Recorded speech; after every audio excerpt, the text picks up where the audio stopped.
বাংলাদেশের রাজনীতিতে আজ আরেকটি নাম যুক্ত হলো গুলিবিদ্ধ হয়ে মৃত্যুবরণকারীদের তালিকায়। সিঙ্গাপুরের চিকিৎসাধীন ইনকিলাব মঞ্চের আহ্বায়ক এবং ঢাকা-৮ আসনের সম্ভাব্য প্রার্থী শরীফ ওসমান হাদী আর নেই। ইন্না লিল্লাহি ওয়া ইন্না ইলাইহি রাজিউন। কিন্তু প্রশ্নটা শুধু মৃত্যু নয়, প্রশ্নটা হলো এই মৃত্যু কি কাকতালীয় নাকি বার্তা?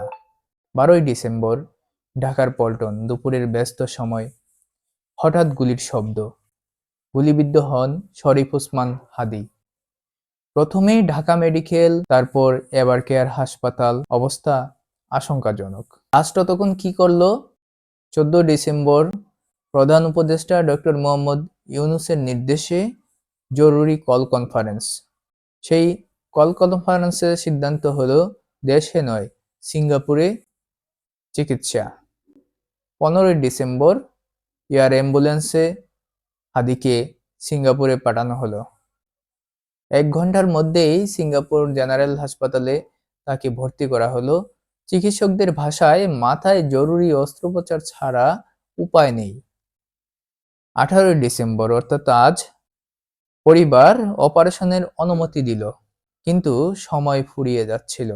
ঠিক আজকেই ওসমান হাদীর ভেরিফাইড ফেসবুক পেজে একটি পোস্ট। তিনি জীবন মৃত্যুর সন্ধিক্ষণে দোয়া করুন, আর যদি শহীদের কাতারে সামিল হন, শাহবাগে আপনারা জড়ো হন। সেই পোস্টে বলা হয়, খুনিরা গ্রেপ্তার না হওয়া পর্যন্ত শাহবাগে অবস্থান, প্রয়োজনে বাংলাদেশ অচল করে দেওয়ার আহ্বান। খুনি ভারতে পালালে ভারতের সঙ্গে আলোচনা করে ফেরত আনতে হবে। এটা কি কেবল আবেগী আহ্বান, নাকি রাষ্ট্রের উপর চাপ তৈরির রাজনৈতিক কৌশল?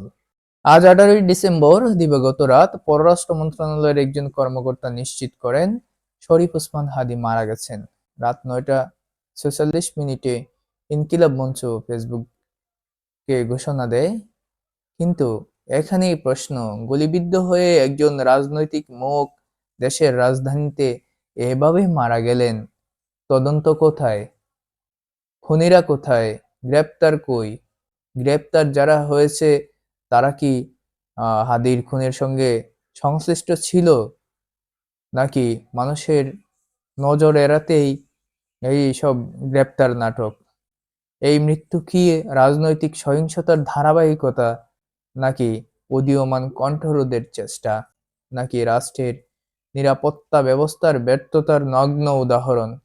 কারণ শরীফ ওসমান হাদী শুধু একজন সংগঠক ছিলেন না, তিনি ছিলেন ইনকিলাব মঞ্চের মুখপাত্র, ঢাকা-৮ আসনের সম্ভাব্য স্বতন্ত্র প্রার্থী।